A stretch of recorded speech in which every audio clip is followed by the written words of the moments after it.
Bonjour et bienvenue à Hockey le magazine. Ici Denis Gauthier en compagnie de mon collègue habituel Jasmin Leroux et voici ce qu'on a pour vous cette semaine. La chronique équipement avec le spécialiste Éric Dupont portant à nouveau sur les accessoires qui sont d'une grande utilité aux hockeyeurs et hockeyeuses. Et le segment sur la glace au cours duquel Steve Brûlé se penchera sur les situations 1 contre 1 en zone restreinte offensive. Et toi, Jasmin, de ton côté?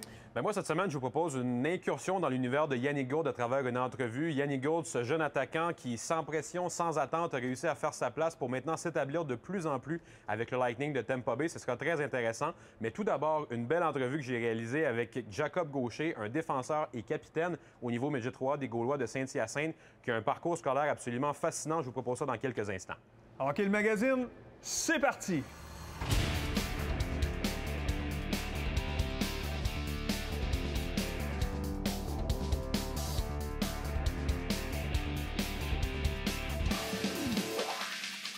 Hockey Magazine, une présentation de vos concessionnaires Subaru du Québec. Subaru, confiance et évolution. On est cette semaine en compagnie de Ève Crépeau, nutritionniste à l'INES, pour démystifier un peu la nutrition, surtout cette semaine chez les jeunes de 5 à 10 ans, lorsqu'on commence vraiment à faire du sport de façon intense. Ève, d'abord, je te demande, souvent les jeunes jouent au hockey, c'est à des heures très tôt le matin, le week-end, 6 h, 7 h. Qu'est-ce que tu recommandes à un jeune avant d'aller faire ce sport qui est vraiment de bonne heure? Bien, c'est sûr qu'il ne faut pas sauter le déjeuner. Il y en a qui ont l'habitude de dire « Ah, bien, c'est très tôt le matin, je ne vais pas déjeuner, je vais déjeuner après. » C'est super important. C'est le carburant des jeunes joueurs pour venir jouer au hockey. Donc, c'est sûr qu'il faut manger quelque chose. Idéalement, c'est des glucides. Les glucides, c'est le principal carburant. Donc, on parle d'un smoothie, par exemple. Ça peut être un gruau, des céréales, un fruit. Mais c'est sûr qu'il faut prendre un déjeuner pour avoir assez d'énergie pour s'entraîner. Quelqu'un qui commence sa journée vraiment de bonne heure en faisant du sport à cette heure-là, qu'est-ce que tu lui recommanderais pour qu'il puisse avoir une bonne journée ensuite, pouvoir bien fonctionner? Dans le fond, tu sais, les heures qui suivent après avoir fait ce sport-là, qu'est-ce qui est important de faire au niveau de la nutrition pour que notre samedi, on puisse se rendre jusqu'à la soirée quand même en ayant commencé notre journée très tôt? Exact. C'est sûr que, bon, on a déjeuné avant, mais il n'y a rien qui empêche de redéjeuner après. Donc, pour récupérer après mon entraînement, on peut prendre une bonne collation, quitte à prendre un deuxième déjeuner, encore là avec des glucides, avec des protéines pour bien récupérer. Puis ensuite, on continue à manger le dîner, les collations. L'idée, c'est de manger souvent pour maintenir son niveau d'énergie tout au long de la journée. Chez les jeunes de 5 à 10 ans, parfois, on commence à avoir des habitudes de nutrition tranquillement, pas vite. Tu me parlais des glucides, des protéines. C'est quoi l'aliment ou le groupe d'aliments que tu recommandes le plus chez les jeunes et qui est le plus important de ne pas être en manque et de toujours avoir en bonne quantité dans le corps chez un jeune de 5 à 10 ans, par exemple? Bien, je dirais les glucides, encore une fois, puisque c'est leur carburant de base. C'est ce qui va les aider aussi à grandir, entre autres. Donc, on parle des fruits, on parle des produits céréaliers. Donc, tout ce qui est pain, tout ce qui est céréales, riz, quinoa, bon bref, il y en a toutes sortes. Évidemment, on va vouloir aller chercher notre énergie dans ces aliments-là plutôt d'aller chercher dans les bonbons, dans les jus, dans les choses comme ça. Et les fruits demeurent une source super importante de glucides. Comme collation, ça vient bien compléter un repas aussi. Les parents qui commencent parfois à initier leurs jeunes aux bonnes habitudes alimentaires, qu'est-ce que tu leur recommanderais pour montrer peut-être à leurs jeunes que c'est bon de bien manger, que ça peut être autre chose que parfois ce qu'ils aiment moins au goût? C'est quoi le truc que tu donnerais pour ces parents-là qui veulent initier leurs jeunes? Bien, c'est de les intégrer à cuisiner avec eux, à aller à l'épicerie, à les inclure, puis de dire, bon, bien, OK, quelle collation tu penses que tu devrais prendre avant le hockey, après ta pratique de hockey? Qu'est-ce que tu voudrais manger, toi? Donc, si l'enfant se sent impliqué dans ses choix alimentaires, il va vouloir peut-être plus en connaître, il va vouloir s'impliquer plus. Donc, je pense que c'est une bonne façon de le faire. Est-ce qu'il y a une erreur fréquente que tu vois régulièrement chez les parents on la fait presque à chaque fois et que ça serait bon de l'éviter quand même pour les enfants? Bien, une lacune que je vois beaucoup chez les athlètes, et ça c'est de tout âge, c'est la récupération, qui est souvent un peu bâclée. Donc, souvent, on veut revenir à la maison, on a d'autres activités, on prend la douche, peu importe. Donc, cette collation-là, après l'entraînement, est souvent un peu mise de côté, puis elle est très, très importante. C'est super important, surtout quand je m'entraîne souvent, j'ai beaucoup d'activités dans une même fin de semaine, une même journée, peu importe. Donc, d'avoir une bonne collation riche en glucides, riche en protéines pour bien récupérer, ça, c'est la lacune que je vois le plus souvent et pourtant qui est le plus utile pour le joueur de hockey. Est-ce que tu as un âge en particulier où tu recommandes de commencer vraiment à surveiller nos habitudes alimentaires, c'est-à-dire un âge où on abandonne le laisser-aller, on commence vraiment à se concentrer, à avoir une alimentation régulée, etc.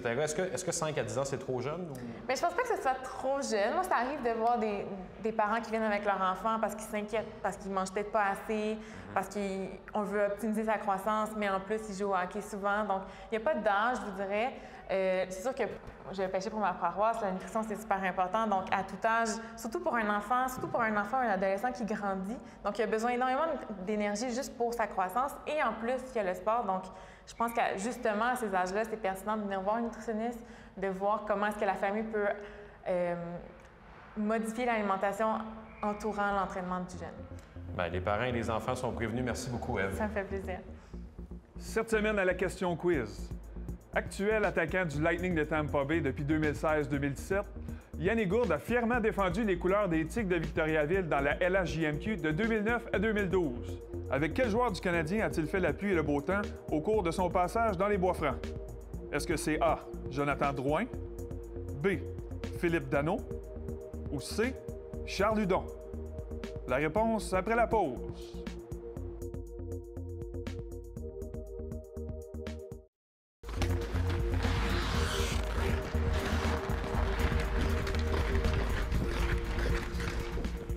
La réponse B. Philippe Danault. Grand amis depuis leur séjour junior ensemble, Yannick Gourde et Philippe Danault ont fait le bonheur des amateurs des Tigres entre 2009 et 2012. Bien qu'ils soient maintenant rivaux de division dans la LNH, ils gardent encore le contact et se réjouissent des succès de l'un et de l'autre. En 216 matchs en carrière avec les Tigres, Danault a récolté pas moins de 210 points, alors que Gourde, lui, en a récolté 221 en 199 matchs.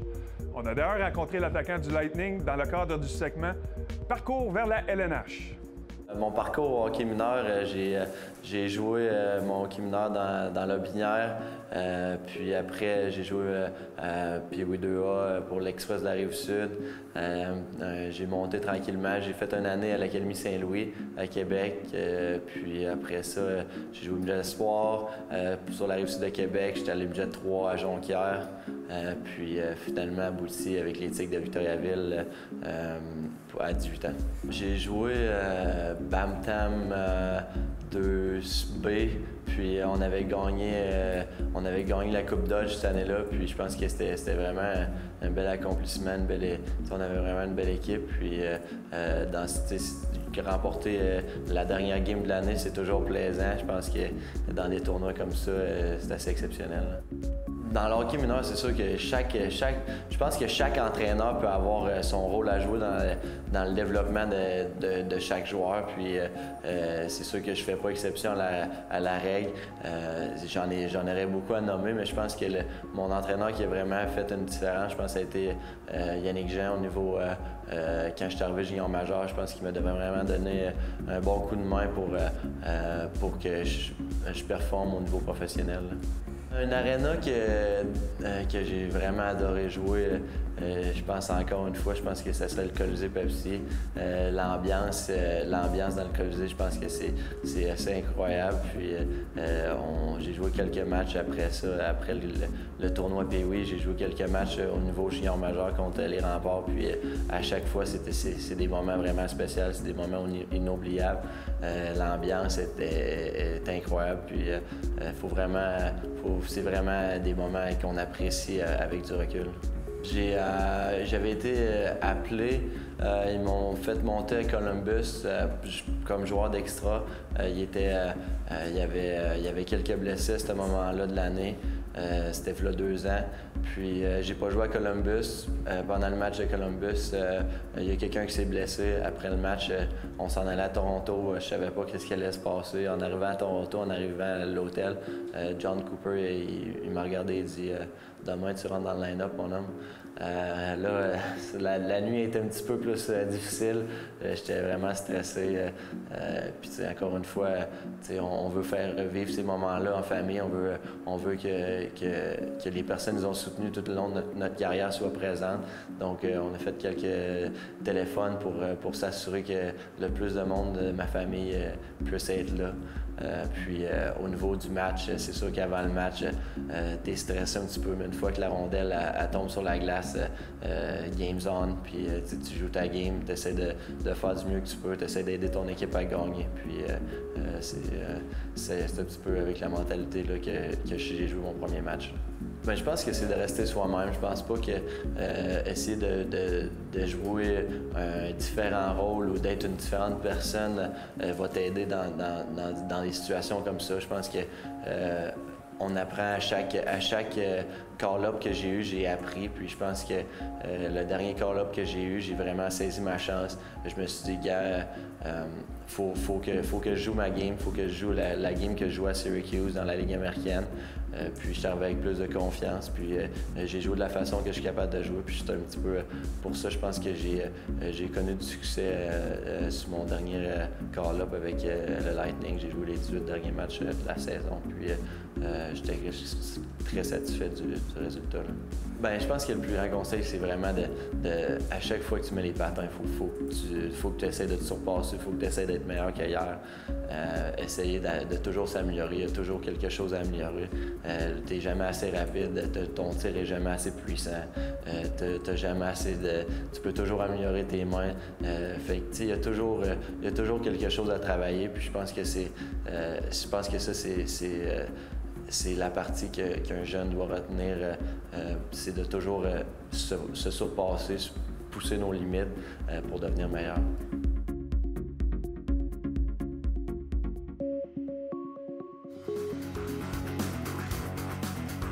Cette chronique équipement vous est présentée par le Trio Hockey, Sport Rousseau, Hockey Expert et l'entrepôt du hockey.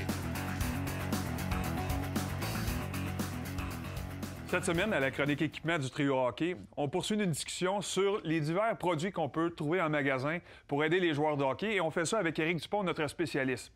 Éric, quand on vient en magasin, on cherche souvent la dernière pièce d'équipement pour nous aider à bien performer. Mais il y a beaucoup plus que ça ici qu'on peut trouver. Effectivement, Denis, il y a tellement... Les gens qui viennent en magasin, ils pensent tout le temps patins, bâtons, gants, pièces d'équipement de protection. Mais pour faire un équipement complet, il y a plusieurs accessoires qui sont aussi importants que les patins ou le bâton. Et si je ne me trompe pas, c'est quelque chose qu'on a l'habitude de souvent négliger, hein, parce que les accessoires qu'on peut amener vont amener nécessairement à mieux performer, aussi au bien-être des joueurs. Exactement. On peut comparer avec une équipe de hockey. Les joueurs de première ligne, deuxième ligne, premier, deuxième défenseur, mais les autres joueurs qui sont derrière eux sont tout aussi importants que les meilleurs. C'est la même chose au hockey, les épaulettes, c'est important, mais qu'est-ce qui va en dessous, c'est tout aussi important qu'il faut pas... C'est des choses à ne pas oublier. Parfaitement d'accord avec toi, Éric. Concrètement, c'est quoi les accessoires qu'on parle? Bien, on va commencer avec les semelles Super Feet. Avec son talon surélevé, sa forme qui épouse parfaitement l'arche du pied, elle aide à stabiliser et à améliorer le transfert d'énergie en votre corps et vos patins, ce qui permet de bénéficier davantage de puissance, de contrôle et de confort. À noter qu'elle est aussi disponible dans certains magasins dans la version carbone, qui est une version améliorée et offrant plus de performance. Maintenant, on va s'attarder à des accessoires, mais qui vont être dirigés plutôt vers les équipes en général. Exact. Il y a beaucoup des choses, des fois, qu'on pense pas. Ça nous est tous arrivé d'arriver à la patinoire et puis quelqu'un a panné les bouteilles d'eau. Ou le porte-bouteille, il n'y a pas de rondelle. Donc, on a tous ces accessoires-là, bouteilles d'eau, rondelles, ou même pour les entraînements hors glace, on a des balles Smart Balls qui vont pour le maniement de bâton, ou des rondelles pour pratiquer aussi le maniement de bâton hors glace à la maison. Donc, on a de tout pour les joueurs et entraîneurs. Bon, mais c'est maintenant officiel, Éric. Le Trio Hockey est maintenant la référence pour des accessoires d'hiver de toutes sortes. Merci beaucoup, c'est toujours très intéressant. Et la semaine prochaine, on s'attarde à les pièces de protection. Salut, ici Simon Bourque de l'Organisation du Canadien de Montréal. Vous regardez Hockey le magazine à RDS.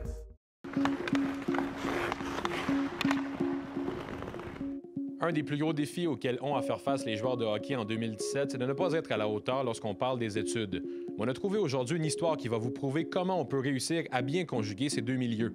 Voici le récit de Jacob Gaucher, capitaine des Gaulois de Saint-Hyacinthe de la Ligue de hockey Midget 3 du Québec, qui a réussi en 2017 à devenir le premier joueur de l'histoire du circuit à jouer dans la Ligue, tout en étant un universitaire. Donc présentement, j'ai 16 ans. Au primaire, j'ai passé de la première à la troisième année, donc j'ai passé la deuxième année à cause de mes notes, justement. Après, donc l'an passé, j'étais en secondaire 5, vu que j'avais une année d'avance sur les autres. Après, j'ai voulu faire ma 12e année par correspondance pour accéder plus rapidement à l'université. Je me suis informé à l'université, puis ils m'ont dit qu'avec le bulletin que j'avais et tout, je pouvais directement accéder à leurs cours en ligne. Donc, je suis présentement à 2 cours universitaires. J'ai envie de savoir un petit peu tes rêves. Je suppose que, bon, dans le hockey, ça doit être de progresser le plus loin possible. Au niveau scolaire, tu es à l'université maintenant cette année, tu commences tes cours. On s'en va vers quoi avec Jacob Gaucher? C'est sûr que j'aimerais ça terminer mon bac. Je suis présentement le début d'un bac en administration. Peut-être après me spécialiser en droit, justement, dans les maritimes, pour dorénavant être avocat. Là. Quand tu penses à ton futur, est-ce que tu le vois comme un joueur de hockey ou comme un avocat? Bien, la priorité numéro 1, c'est sûr que j'aimerais ça jouer au hockey. C'est un rêve que j'ai depuis que je suis tout jeune. Mais c'est sûr que je dois penser à l'école, avoir un plan B tout le temps. C'est très important aussi dans l'après-carrière. C'est un joueur déterminé, c'est un joueur qui est soucieux des détails, qui est très, très bon, qui excelle en fait, autant offensivement que défensivement. C'est un perfectionniste à la glace. C'est quelqu'un qui est très éveillé aussi. Donc, un très bon passeur puis un bon fabricant de jeu. Je pense que les dernières années, j'ai bien concilié le hockey puis mes études. J'ai tout le temps été discipliné sur ça. Ça a été peut-être plus difficile dans mon primaire où j'ai sauté une année, justement la deuxième année, de 1 à 3, m'adapter au groupe puis à l'enseignement. Mais en ce moment, je pense que ça va très bien à l'école.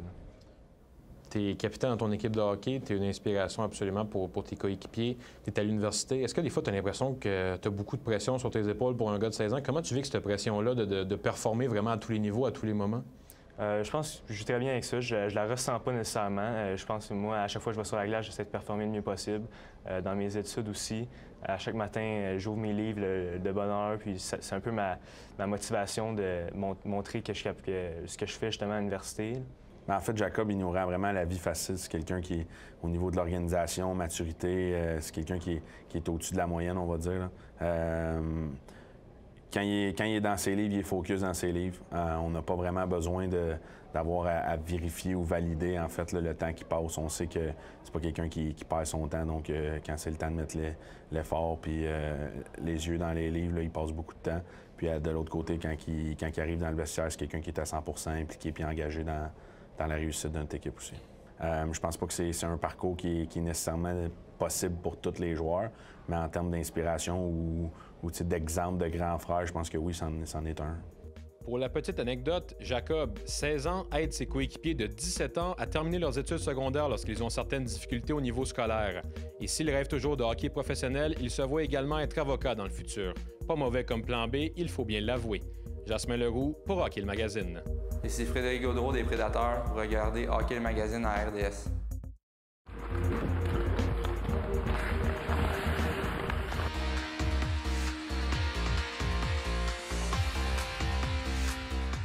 La chronique sur la glace est une présentation de Captorder, hygiène du sport. Captorder, passe à l'action. Avec Steve Brûlé cette semaine, Steve, on va encore cette semaine parler de situation de protection de rondelles, de 1 contre 1. On a vu dans le passé certaines situations, mais aujourd'hui, tu veux mettre la table parce que pas tous les 1 contre 1 et pas toutes les situations sont identiques. Exactement. Cette semaine, on va y aller en protection de rondelles, en zone offensive, où le joueur offensif, des fois, tu dois acheter un petit peu de temps pour protéger ta rondelle, attendre le support offensif pour pouvoir faire des passes. Alors, cette semaine, le joueur va être en constante prise d'information pour faire son jeu. Excellent, on va aller voir ça tout de suite.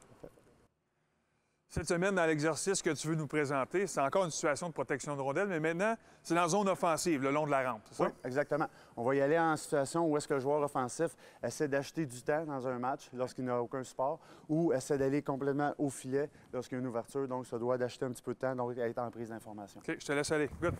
OK, on y va quand vous êtes prêts, les boys? C'est parti. Hop.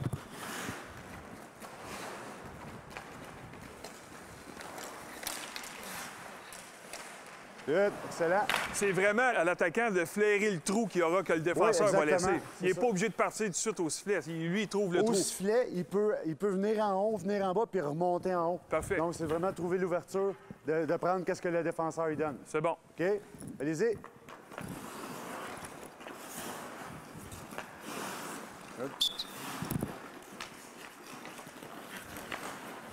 OK, stop. OK. Chose, si tu t'en viens ici, OK, avant de t'en venir ici, prends ton information. OK? Si tu vois que le défenseur est déjà devant toi, tu n'as pas d'espace pour venir, reviens vers la bande en protection de rondelle. Tu peux peut-être aller vers le haut, acheter du temps. Là, c'est une situation d'1 contre 1. Dans un match, il va peut-être avoir un support qui va venir pour faire la passe. Donc, va-t'en pas où est-ce que le défenseur est si tu ne l'as pas battu. Reviens vers la bande, protège ta rondelle, attends l'ouverture pour pouvoir couper au net. C'est bon, ça? 2 autres, les boys, on y va.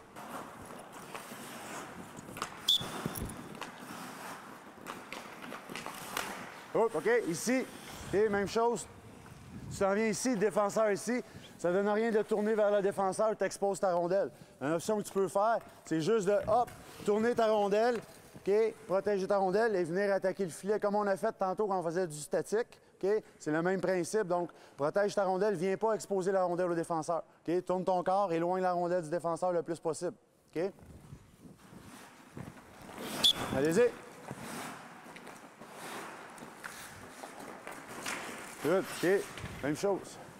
On sous-estime beaucoup la prise d'information. Hein? Des fois, on est tellement hypnotisé par la rondelle de vouloir bien la contrôler qu'on oublie de prendre l'info. Oui, beaucoup. C'est pour ça que quand on parle de protection de rondelle, c'est pour tous les niveaux, même le niveau élite. Ouais. C'est quelque chose qui est très important. Puis souvent, les joueurs vont essayer de quelque chose qui est beau, qui est sexy, comme on dit. Ouais. Donc, essayer de déjouer en ramenant la rondelle devant le défenseur. Aujourd'hui, les défenseurs sont très bons. Donc, ils sont durs à battre. Donc, c'est beaucoup de protection de rondelle qui va être importante. Donc, c'est ça. Puis ce qu'on a vu dans l'autre semaine, dans l'autre capsule que tu as fait, on a parlé beaucoup d'une base qui est très large. Hein? Oui. Ça s'applique aussi à ça lorsqu'on essaie de prendre position à l'extérieur. Exactement. Souvent, les joueurs ont tendance à être un petit peu moins large lorsqu'on vient au filet, on est trop droit. Donc, plus qu'on est large, plus qu'on éloigne la rondelle, plus ça devient difficile pour le défenseur de venir chercher la rondelle.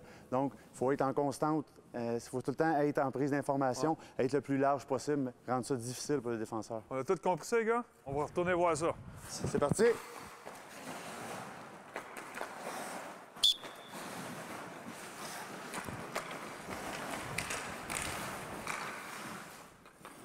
N'oubliez pas, les boys, l'attaquant qui va attaquer le net, protège ta rondelle. Si tu sors par ici, OK, puis le défenseur est là, tu as le droit de venir faire un spinorama ici puis de venir attaquer le net. OK? Pas obligé d'y aller complètement en ligne droite. Protège ta rondelle jusqu'au net s'il faut. OK? Go!